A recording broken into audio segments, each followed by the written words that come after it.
Nosotros en el estudio, Eduardo Fernández, de la Asociación de Editorialistas, y una de las plumas, no las voces, porque es de editorial escrito, que frecuentemente leemos en los periódicos de Chihuahua. Buenos días, Lalo. Buenos días, Marco. ¿Cómo estás? Bienvenido.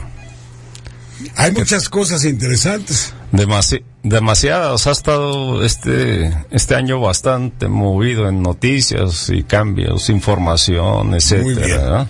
Yo le voy a sugerir a Lalo que cuando ya esté hablando se puede quitar los audífonos para que no tengamos el tropiezo con la retroalimentación del sonido. Bien, Eduardo, ¿tienes algún tema en especial que tratar esta mañana? Bueno, Marco, precisamente voy a analizar la primera década de la violencia aquí en nuestro país. Yo creo que va incluso muy de acuerdo con el desafortunado y lamentable hecho del asesinato del periodista Adrián Rodríguez, ¿no? Es emblemático, pues, de que continúa, pues, la violencia predominando no solo en nuestro estado, sino en todo el país. Y pues se trata, pues, de comentar que después de 10 años de que el presidente Felipe Calderón lanzara su famosa ofensiva contra el crimen organizado, conocido como la Guerra de Calderón, desafortunadamente han sido pocos y magros los resultados. Parece ser que no dio resultado esta guerra frontal. Y como también muestra de ello está la reciente declaración del secretario de la Defensa, Salvador Cienfuegos, el cual ya manifestó la inconformidad abiertamente que existe en las Fuerzas Armadas por estar desempeñando labores policíacas en lugar de dedicarse a las funciones específicas de su rango, ¿eh? Entonces, de su área. En este sentido, pues, la ola de violencia que azota el país desde hace 10 años es sintomática. En este periodo, de acuerdo a la Comisión Nacional de Derechos Humanos, se registran ya más de 170,000 homicidios dolosos por esta causa, cerca de 30,000 desaparecidos, y en el rango de los periodistas, pues van desde el año 2000, 120 periodistas asesinados en el país, y parece que no pasa nada. De esos 120 periodistas, ahora tenemos que incluir también el caso de Adrián Rodríguez, serían 121, pues solamente el 10% ha sido resuelto penalmente.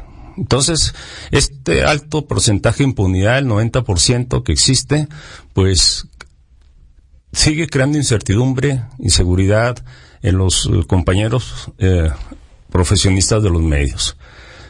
Bueno, de poco o nada ha servido. ¿Sí? Lalo, la Constitución de este país establece claramente que el ejército está para la salvaguarda de la soberanía nacional.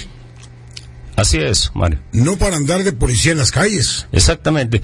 Precisamente lo que señaló el secretario fue de que no se han definido legalmente cuál debe ser la participación de las Fuerzas Armadas para mantener la seguridad interna, porque sí tiene también el ejército cierto deber en esto. En casos ya de ingobernabilidad, terrorismo o abierta inseguridad, pues tiene que intervenir. El problema es más bien que no se le ha definido, no se le ha precisado hasta dónde o qué tipo de actividades puede realizar, cuáles no, de acuerdo a cuál marco jurídico, porque también ellos están de una forma, bastante inseguros en ese aspecto, ya que, como lo comentó también ahí el general Cienfuegos, una buena parte de los militares está prefiriendo no cumplir las órdenes que verse envueltos en procesos penales. Entonces, está la situación compleja, pero sí es algo que ya, al parecer, ya reaccionaron los legisladores. Estaba viendo que ya se van a abocar a un periodo extraordinario para ya legislar al respecto. También hay que señalar una cuestión que es importante. Si bien es cierto que la función del ejército es defender la soberanía nacional, la realidad es que el problema más grave que tenemos es interno. Afortunadamente no tenemos ahorita confrontación con ningún otro país o alguna amenaza. Claro, yo pregunto, simplemente, ¿no es aceptar un fracaso del Poder Ejecutivo de tener la Policía Federal, las policías adecuadas, como dice la Constitución? Indudablemente. Para la seguridad interna. Sí, es un gran fracaso en lo relativo a todo esto que se armó, ¿verdad? Que fue estas comisiones, consejos de seguridad y no sé qué tanto que periódicamente se reúnen y demás, pero no han logrado lo principal, depurar y profesionalizar a las policías para que éstas puedan cumplir con esas tareas. Precisamente ahí está el problema, Marco. Ese es el asunto que no han podido ni siquiera enfrentar nuestros ejecutivos, tanto federal como estatales y municipales, porque en todos ellos hay una corresponsabilidad. Hay que señalar, por ejemplo, que donde se da más precisamente la penetración, sobre todo del narcotráfico, viene a ser en los municipios.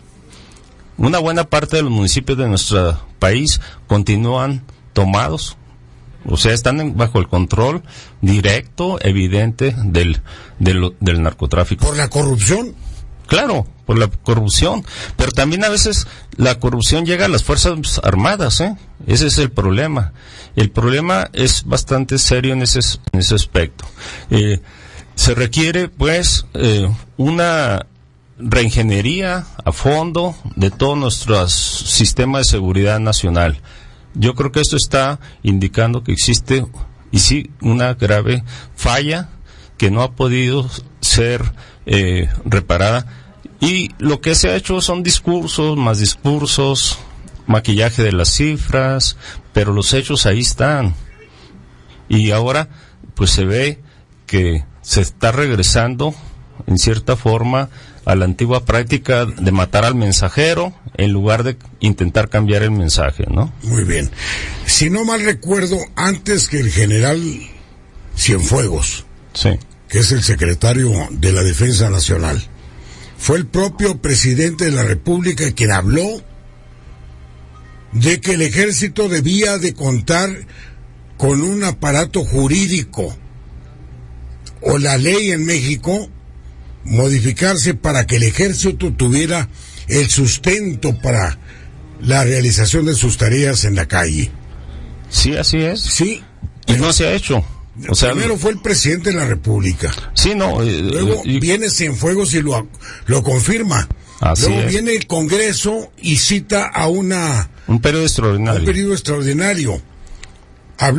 Yo escuchaba algunos comentarios de que la petición del presidente era darle, ¿cómo le podemos llamar? O crear leyes de excepción. Sí. Para que el ejército tuviera más facultades.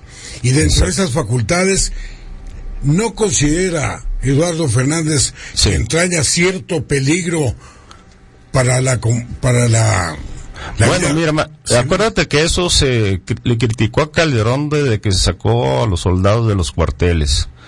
Obviamente, por la historia reciente de nuestros países latinoamericanos, se ha visto que cuando el ejército empieza a asumir funciones extraordinarias, pues también llega un momento en que yo creo que también le entra la tentación de una vez asumir todo el poder. Y así se han establecido dictaduras, sobre todo en Centroamérica y Suramérica, las cuales afortunadamente parece que ya son historia ya, pero la historia se repite. Nadie nos puede garantizar que en un determinado momento también puede existir ese riesgo. Sería un riesgo muy exactamente. Por eso se tiene que determinar jurídicamente, se tiene que establecer que los militares también tienen que respetar los derechos humanos, tienen que crearse comisiones o organismos que jurídicos que traten esos asuntos en una forma específica y concreta. El problema es que sí se crean. Estamos hablando ahorita la cuestión del homicidio del periodista aquí chihuahuense, pero ¿desde cuándo está la Fiscalía Especial para los periodistas? Dime cuántos casos ha resuelto. Ninguno. Bueno. Entonces, ahí está la gran falla que yo señalo, que es precisamente nuestro sistema judicial no está funcionando. El legislativo, pues ya sabemos que constantemente le estamos señalando sus omisiones, ¿no? Entonces aquí tenemos pues que se requiere para superar esta crisis que yo estoy considerando que es ya institucional, se ha propagado por todas las dependencias oficiales, se requiere pues una voluntad política definida, decidida, no solo del presidente, sino de todos los otros poderes.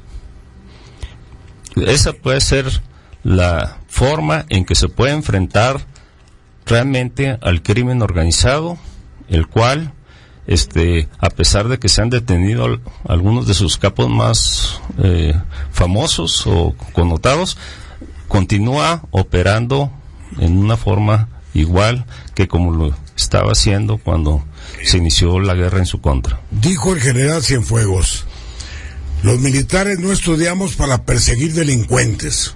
Bueno, pues yo creo que es claro, ¿no? Bueno, exactamente. Entonces, darle más facultades para perseguir delincuentes, ¿no entraña de alguna manera también? Bueno, mira, yo creo que aquí hay que contemplar otra situación que vendría a ser, ¿qué sucede cuando ya, se está dando el caso, sobre todo ya ves que hay algunos estados que están en completa ingobernabilidad, cuando ya no funcionan ni las policías estatales o municipales, ni las federales a veces, entonces pues ahí no queda otra más que la intervención de las Fuerzas Armadas, pero como tú lo dijiste, deben de ser casos excepcionales, no lo rutinario, porque después se va normalizando una militarización del país. Yo creo que ese es el riesgo del que comentaba, ¿no? De que nos acostumbremos a que en las calles siempre estén ahí los soldados como si estuviéramos en un estado de sitio o tuviésemos la amenaza del terrorismo, ¿no? O en un estado de excepción. Exactamente. Bueno. Esperamos que no tengamos que llegar a eso. Por eso se deben de acelerar, volvemos a insistir, las medidas legislativas. Por ejemplo, el mando único de policía, ¿cuánto tiene? No han podido sacar eso. ¿Por qué? Pues no sé qué intereses habrá ahí, porque pues no se explica. Yo creo que es lógico que en los municipios pequeños, pobres, que están bajo el dominio del crimen organizado, pues ahí debe intervenir la policía estatal, ¿no? Apoyada por la federal. ¿Sí? Sí. Entonces, ¿y qué es lo que se hace? Pues se les deja ahí a sus propios recursos, y estamos viendo pues que lamentablemente se continúa la población de estos municipios siendo reos de los criminales, ¿no?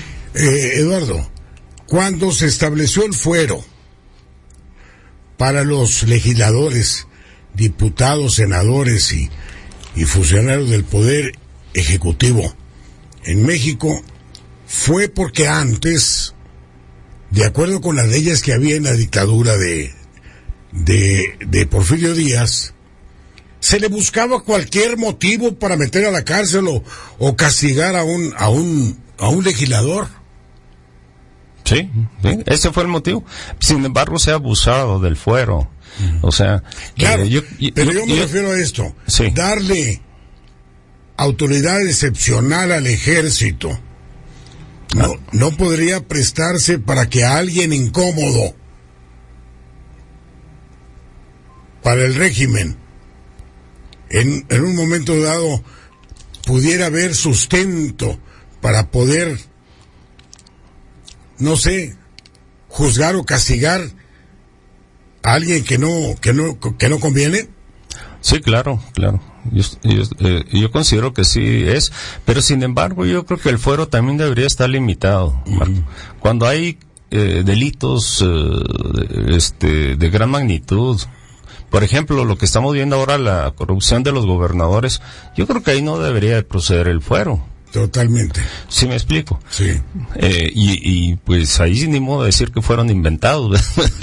Aquí en este programa sostuvimos a principios de semana que una de las instituciones, no nada más en México, pero especialmente la de México, con mayor respeto, con mayor credibilidad, con mayor confianza del pueblo, es el ejército.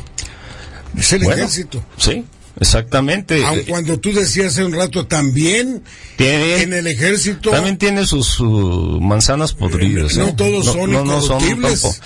Desafortunadamente el poder corrupción que maneja no solamente el crimen, sino también funcionarios corruptos es muy grande. Estamos hablando de miles de millones de dólares, que francamente, pues a cualquiera, casi a cualquiera lo corrompen. El general Cienfuegos estableció la premisa que tiene la institución armada en México. Sí. Obedece órdenes.